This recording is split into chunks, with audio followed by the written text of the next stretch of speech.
Hello and welcome to Divorce TV. I'm Suzy Miller, your divorce strategist, and I have a fantastic gang here today to talk about better ways to divorce and taking a more holistic approach. We have divorce reinvention queen Zina Arinze. Hello. We have Kirsty Cox, who is going to be telling us about the F word. Hello. She's a finance specialist.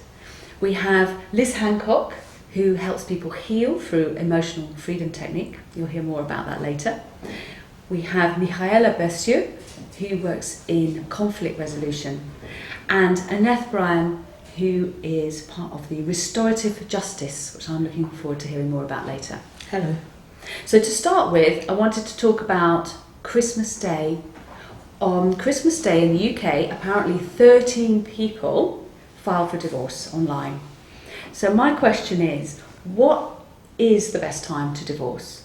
And I know that financially it can make a big difference on timing, can't it, Kirsty? Yes, it can.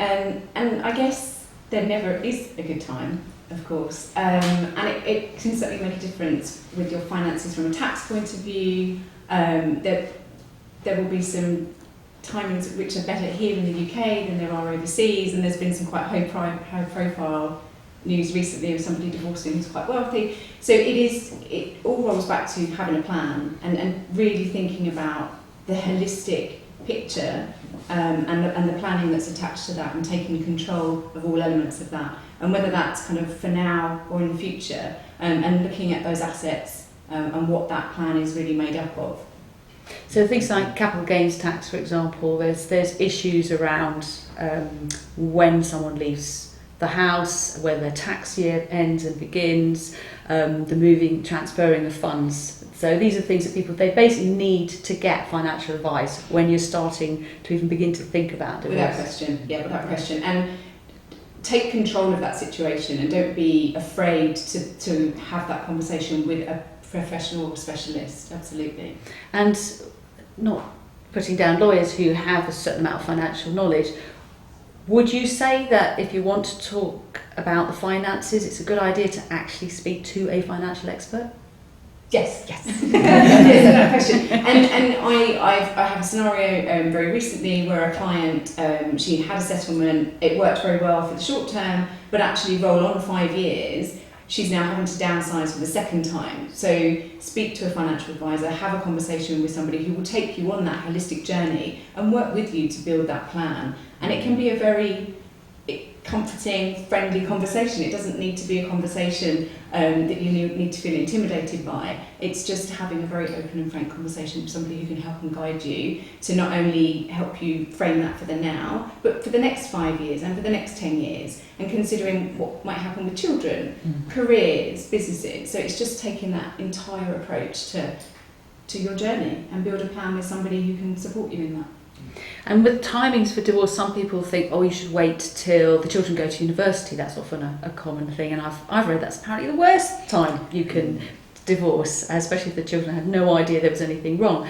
So you can't always choose, though, can you, when to divorce? So from a healing perspective, you can help the couple or the individuals to deal with the stress and trauma of divorce, but what about their children? Is there a way that they can also help their children using the techniques that you offer? Yeah, absolutely. And I think there is no, like we said just now, there is no good time to divorce. But waiting until university, you might think, well, it's less unsettling for them because they're not at home all the time. But I actually had a client, a young man, who his father left when he was 16 or 18, I think he was just doing his A-levels. And he felt like his whole childhood had been a lie because his dad had told him, I would have left 10 years ago, but I stayed because of you. So he also had that guilt on his shoulders. So we might think we're sacrificing ourselves by staying, but that's not necessarily the right thing. I think you're always going to mess up your kids whenever you do it. Let's be frank. There's always going to be an impact. Exactly. There's always going to be an impact, and we just need to think about damage limitation. And communication, and not just getting help for your children. I think there should be more child counsellors in schools. I think that's really, really essential. But also help for yourself in terms of how you're feeling, your guilt as a mother or as a father, whose ever fault it is, just really healing yourself so you can be in the best place to help your children. And with EFT, Emotional Freedom Technique, is that something that can help with guilt? Oh, massively, yeah, totally. And I think a lot of emotional stuff that comes up through divorce, it will take you, and you might not even realise it's doing this, it will take you straight back to your own childhood and unhealed wounds from there. So potentially you might really need to do some deep work. Yeah. And actually that's amazing. That's the work I love to do because it's so impactful. And with coaching, with the work that you do through coaching, again, do you find that the timing of divorce has any impact on, or does it at the end of the day, is it just about this is the situation, how to look forward? Because obviously a lot of what you're doing is helping people to look forward. Yes, I think the most important thing is not to make an emotional decision, and this is where I come in. You help people to make wise decisions. You look, like my colleague said here, Kirsty, you help people to make wise financial decisions because you're thinking about your future. Yes, the marriage might have failed. I don't like the word failure, but the marriage might have not have worked. But it is what it is, and you have to move forward. But if you don't actually think about now, the future's not going to be any better. And so it's important that you don't say, well, I'm going to deal with him, I'm going to get the house, I'm going to do this, I'm going to do that, I've given him the best 10 years of my life, and all that, like many women like to say. And then you make decisions from the hip. So you decide to either go and take out a massive loan, or you decide to, I'm going to. I had a client who emptied the joint account, and when it came to settlement, there was no money for her, or and they spent so much time in court, trying to deal with this. 3-4 years, they were both broke. One had to go bankrupt just because you made an emotional decision. And I know it's difficult. You might be saying, well, you don't understand what I've gone through, Zina. I do. And I think it's really important as well that you plan. If you say, you said 13 people on Christmas Day filed for divorce, I'll hedge my bets that most of them didn't plan. It was, they looked under the Christmas tree, just like Love Actually, and they didn't get the diamond ring or the brooch or whatever it was, and they're like, where is that present? And it's gone to someone else, and so, yes, I've had it. I'm filing for divorce. And they're making, as you said, an emotional decision. And with the work that you do, with restorative justice and you with the conflict resolution, the timing of a divorce, what would you like to say, perhaps you'd like to start, Anneth, about if you're in an emotional, traumatised, very angry state, that's obviously going to affect how well it's going to work. Yeah, and that kind of brings me quite nicely onto the word harm that hasn't actually been mentioned just yet. In restorative practice work, and in this field it would be called restorative mediation, we look at the impact of the harm that's being caused and also the best interest of the children, because sometimes we can get so embroiled with the anger and the emotions and so forth, and we forget actually there's other people and the effect on others.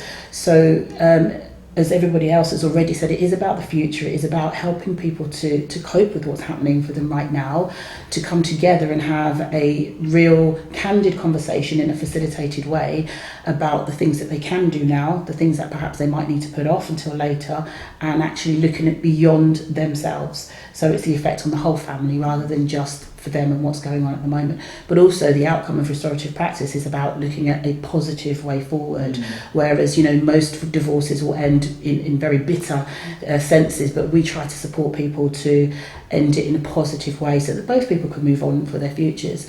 And you mentioned about women in particular, but there are quite a lot of men that are actually the bearers of the negative woman and the toxic attitudes and things as well. So we need to keep that quite open as well in our thinking.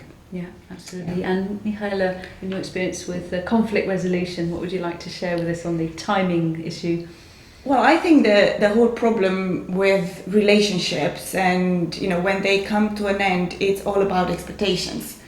Because we set this, huge expectation about a relationship that is supposed to last forever. About the other person who's supposed to become our best friend, our partner, our everything. And we don't really have enough conversations during the marriage about how things are going, how our expectations are being met, why we have them, where do all those, huge expectations come from.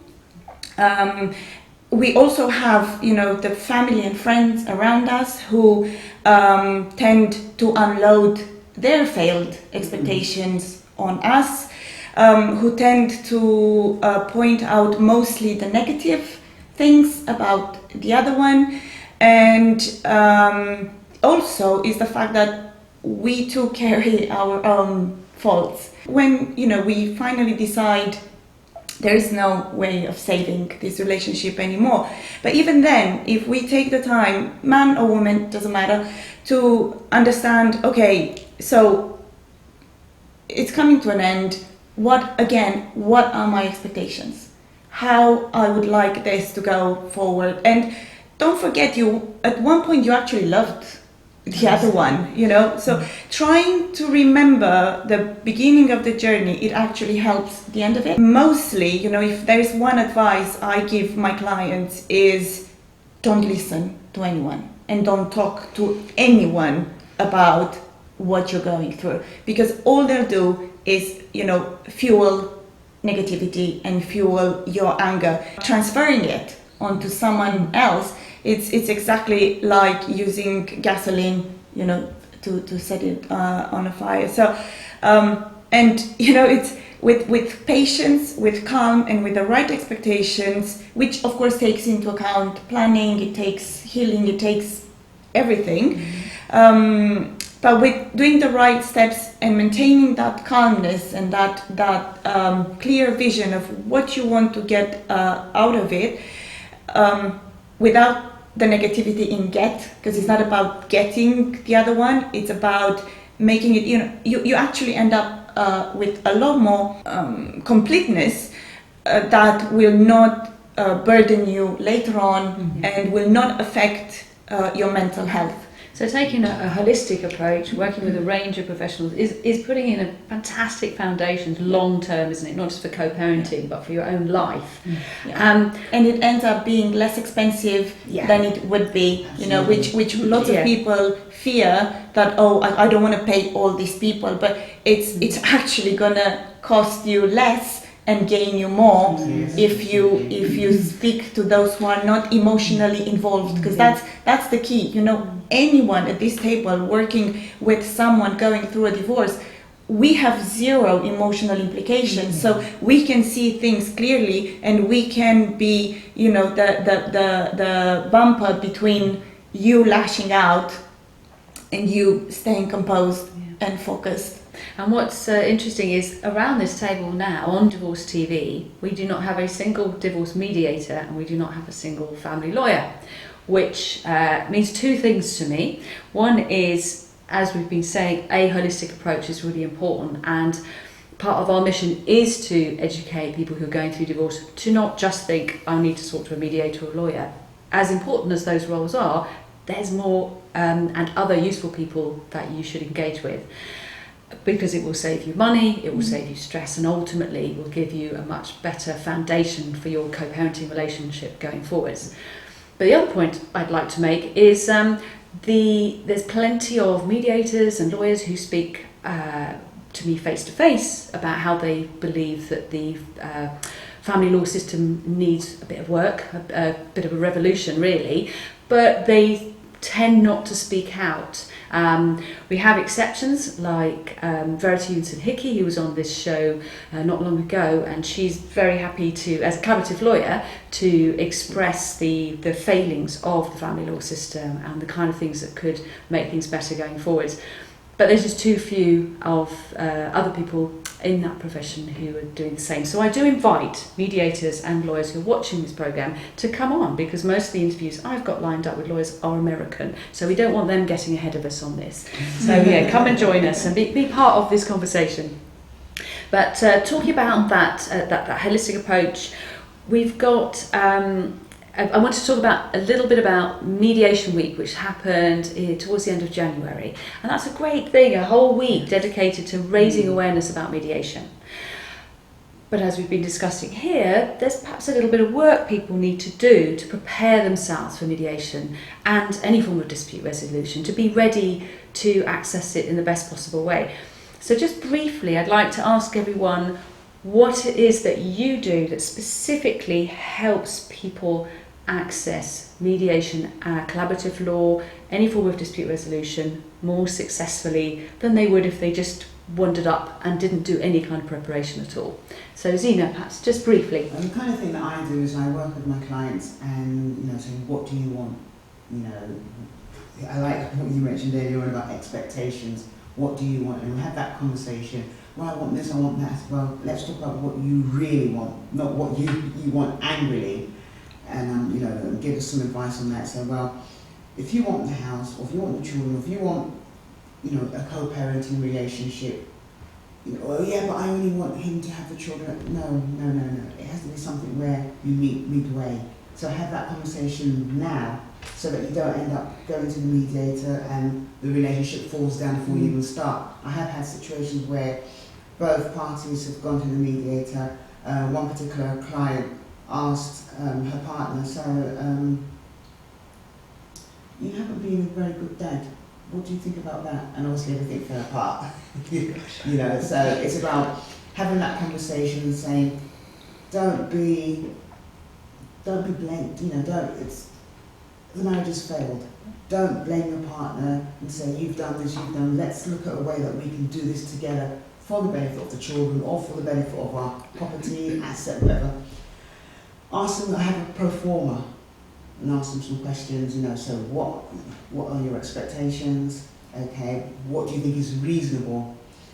If you were on the other side, how would you feel if oh God, I haven't thought about it like that. So it's about, flipping the shoe on the other side, on the other foot and say, okay, if you were the other partner, how would you feel about this? Would you be ready to give that, have that kind of more realistic approach to what you can discuss and what you can potentially get, and I don't like the word get either, just like you, but what you can potentially agree on, absolutely. Yeah. And then that makes the mediation process much more favourable to both parties and more likely to work. Yeah. To be blunt, I mean, I do feel very strongly that you need to help couples to be prepared. Yes. to make these modalities work. So Kirsty, in what way do you help couples have more success using dispute resolution?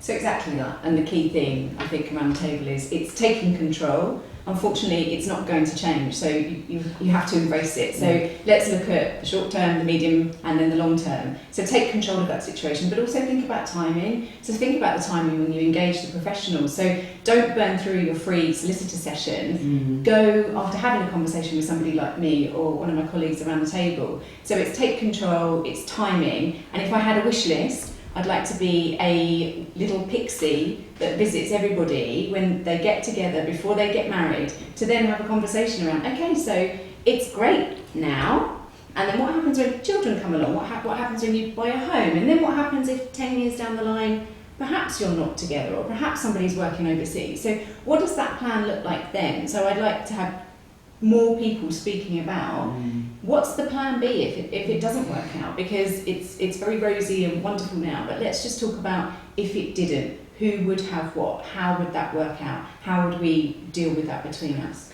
And I think when people face up to the statistical likelihood, let's face it, it's a high statistical chance that your family is going to change form over a period of years. Absolutely. So the more that we're braver about having those financial conversations, which are actually really interesting and empowering, but we do have a kind of a social issue around that. And don't leave it until you're 50. Have that conversation. Yes. There's big stuff happening in your 20s, your 30s, your 40s. Too many people leave it down here. And actually, I'm speaking to so many wonderful women that haven't made a plan for their financial future, and they're now single. So let's have those conversations. Front load them. Let's do it down here. Get the kids. As soon as they've got a part-time job, they should be talking to you. Yeah. Liz, with the healing aspect, obviously that can have a massive impact on the psychological state and emotional state someone's in when they're going to start cutting a deal, perhaps through mediation. or even just going as a couple to work with a financial planner, or even coming to work with a coach, what kind of things can you help them with? For me, it comes down to two main words, which is which is acceptance and grace. And I think whether it's whoever is the wronged party, you've got to accept the situation. And it's very easy to say that, but actually if you don't really accept it in here, all the mediation isn't going to work. It's just going to be a big, awful, terrible experience. And it's not just saying about, well, you just have to accept it. It's about really healing from the inside out and voicing that hurt and that emotion and all the anger you feel and everything, and just having someone listen to that and get it all out, and probably a number of times. And how is the work that you do different from spilling out your emotions to a psychotherapist, for example? So what I do, it's not just talk therapy and coaching, that is in there, but I actually use energy techniques, which use the mind-body connection. And if anyone denies that's not there, then just think about if you embarrass yourself and you actually feel physically flushed rather, you might get a rash, or your heart rate increases. There's a massive link between the physical and the emotional, and so it's working on the way the body reacts, which then feeds the emotions and feeds how you react to situations. So it's all about tapping into that. Literally, I won't go into how I do it like physically, but it's just so powerful, as well as the talking and the coaching. I think really just addressing that. And working very much on a deeper level. Yeah, exactly. Yeah. And Mihaela, how does someone working with you, how is that going to make a difference to them? Well, my focus is on helping my clients understand how the three main negative emotions impact them, and that's shame, guilt, and frustration. And they all come from certain emotional blockages and failed expectations. They're never helpful, and they once you understand where they're coming from and why they are affecting you, then you can release them. And once your their grip, you're out of their grip, then you're not triggered anymore. Because whatever triggers us it comes down to these three negative emotions. And when you're free of them, then you can have a very calm, open and reasonable conversation with anyone. And I suppose in practical terms, sometimes people are frightened in mediation to be in the same room as that person because of the emotional triggers. By mastering that, they can be in that same room, and then they can have that conversation. So in a very practical way. And the interesting thing is that the other side is not necessarily aware of the process the other one is going through. So when they go into that meeting, they are very they expect and they go with the mindset, oh, I'm gonna show you, I'm gonna smash you, I'm gonna get you, because I know her or I know him. If I say this, he'll flip, or if I do this, she'll go mad, and then I'll use that to my advantage. But by doing this work, then whatever the other one says, that anger and that all of that is theirs, it's not yours. So you can welcome whatever comes your way with a smile. And not taking it personally. Exactly, because you're detached, which of course at first drives the other one nuts. They're not reacting like this. No, exactly. So the intensity, will raise and can get, quite a bit nastier. But if you are able to maintain your calm and your sort of distance from all of what's going there, then they calm down, and then eventually you can actually have a really good conversation. Trust starts to build, doesn't it? It's a new relationship, I think, begins to form. Exactly. But you have to have those skill sets. And perhaps a little bit more about restorative justice itself, because for a lot of Sure. people we know the words, but we don't really know what it means, and how you're, really at the forefront of campaigning to bring this more into the family law realms. Yeah, I think it's a big missed opportunity in this particular arena, because restorative justice obviously looks at crime, but in this context it's looking at harm and repairing the harm. The idea is about repairing the harm. So in conventional mediation cases, what happens, people are very positional. So it's, I'm not moving position because I think I should get, or this person's not moving position because they think they should get. What we try to do is remove that position and take it from the premise of actually accepting responsibility for your portion, accepting responsibility because you brought yourself into this, and you now need to be responsible to bring yourself out. How we help you to do that, or how I help clients do that, is by looking at three things. Firstly, preparation.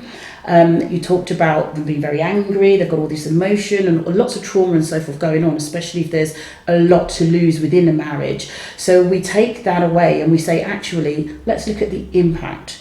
Who's going to be affected by what you did, by what you said. And we do that by using a process of restorative questions. And those questions really are 5 very simple questions. First one being, well, what happened? Where and how did you get to this particular place?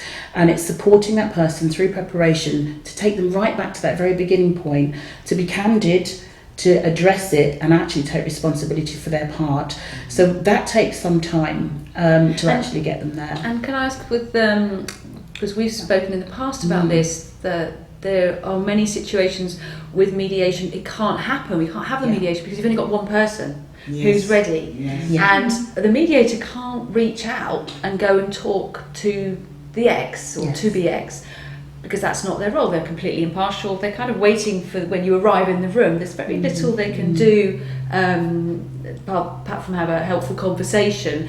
But do you feel there's a role for you in restorative justice to be the one who reaches out? Because obviously you do that a lot as part of the criminal absolutely. work. The process has tenets to it. Of course, it has to be voluntary. However, when we can show both sides that they are both going to benefit, especially when there are children involved, a lot of finances and so forth, people that I've already spoken to about using restorative approach as an alternative have been very welcoming, because they say that if they take responsibility for what their actions are, and I take that to the other party, they're more likely to be open and listen.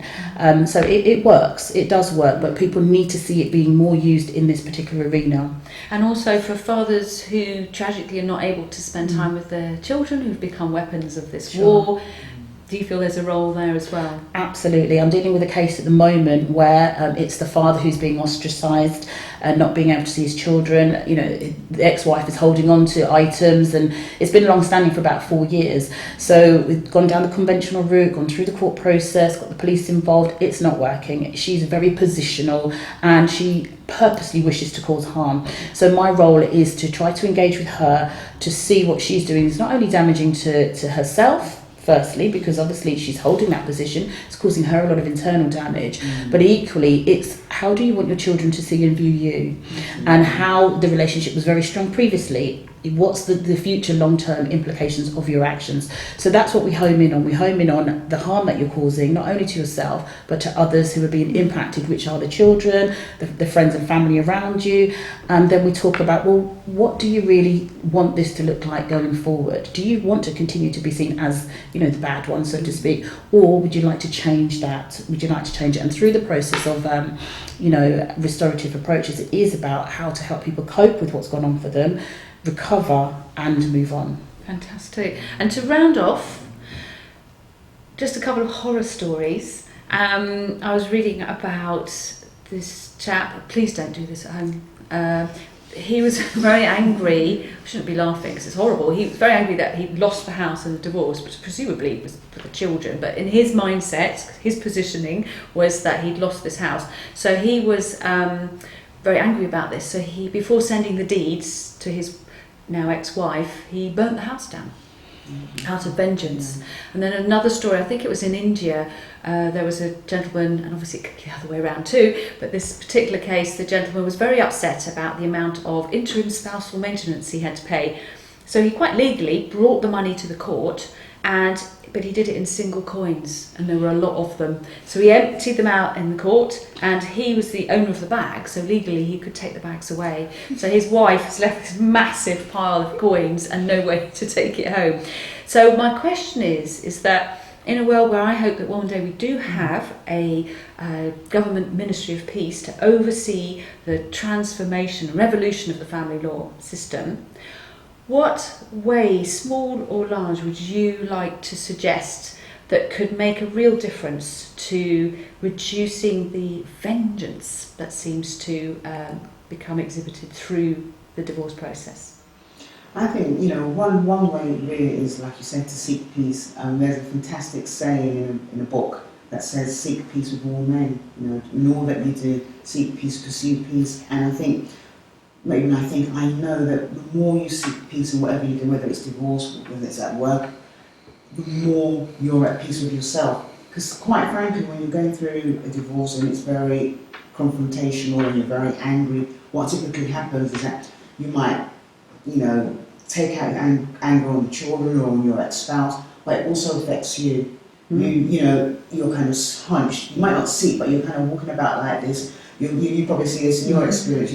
You're hunched, you're angry, you can't function, you can't sleep well. You don't actually realise it, but you're actually shortening your lifespan. So you might be thinking that you're walking in anger with someone else, but you're really harming yourself. Yeah. And at the end of the day, Often vengeance is it may be sweet, but often very like eating a nice bar of chocolate. Yeah, It's gone. sure. it's gone. And then you're often the only one then Yes. suffering. So thank you for that. What about you, Kirsty? I think from my side, on the finance side of things, it would definitely be around preparation, and back to my prenup pixie, where it's kind of front loading it. It's having the conversation around finances and what could happen if it didn't go according to plan. So I think mine would be being proactive around the situation if it didn't work out as you anticipated, and having a plan in place to support that. And I personally believe that you shouldn't get married or have children without having a state-funded opportunity to sit down with a financial planner and to look forward and work with a coach, because I think the combination is very And key. the church and the Catholic Church, it's very They had doing a good thing there, but I think as a state we should be doing. What about you? For me, again, it comes back to grace and how. Let's use the chocolate bar analogy. I love chocolate. I had Mars bar on the way here for breakfast. And will I feel good about it later? Probably not. I'll beat myself up about it. But I won't, because I have this great technique that I use that stops me doing that.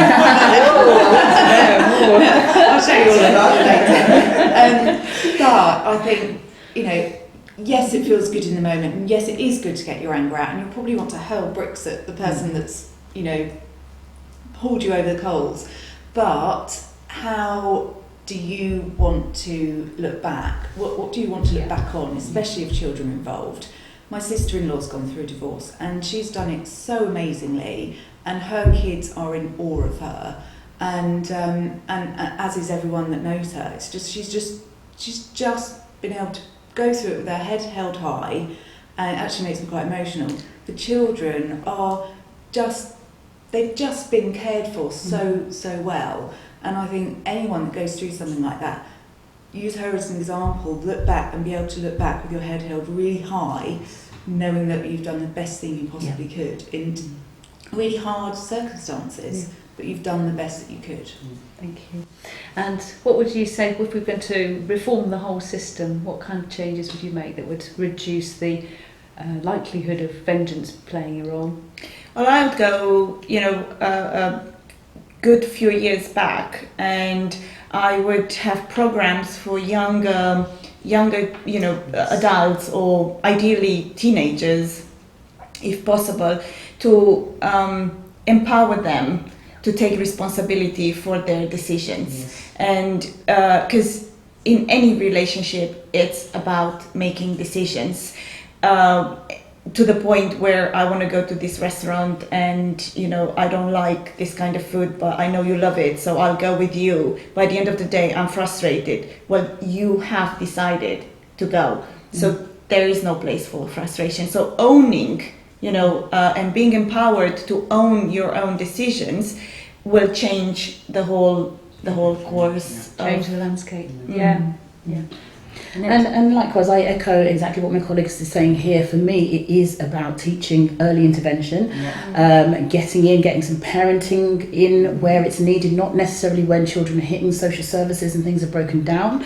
But I think if we teach people how to form proper relationships, how to communicate, they'll be equipped with the right skills earlier on to deal with the problems when they do arise. Rather than getting at each other, they'll be able to do it from a proper logical perspective, less emotional, and understand actually we're here about making sure that what we do going forward is going to be done in a mature way. So it's really about early intervention. So dispute resolution and restorative justice practice should be taught in school. Absolutely. On the national Yeah. curriculum. Yeah, absolutely. So thank you so much for joining me today. Thank you. Lovely, Thank lovely you. discussion. Having us. And just to finish off with, you can all go through and just remind everyone your name, how you help, and how they can find more about you. Let's start with you, Zina. Okay. I'm Zina Arinze, known as the Divorce Reinvention Queen, and I help women move from we to me after divorce, after abuse, or after a breakdown of a relationship. You can find me on believeandliveagain.com, and I'll say that again, believeandliveagain.com. Kirsty Cox, Wealth Manager, encouraging people to talk about the F word.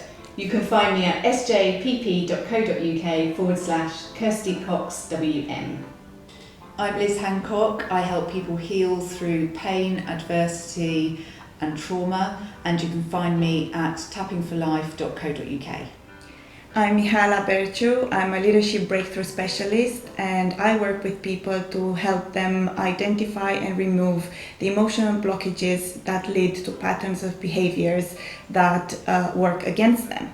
You can find me at mihaelaberciu.com. I'm Anneth Bryan. I'm a communications and relationships expert, using restorative processes to help people to cope, recover and move on from crime, harm or any conflict in their lives. And you can find me at wsprings.org.uk. And I'm Suzy Miller, divorce strategist, helping families find a better way to divorce, saving money on legal bills and putting in stronger foundations for healthy co-parenting. And I offer free resources through bestwaytodivorce.co.uk. Thank you for joining us.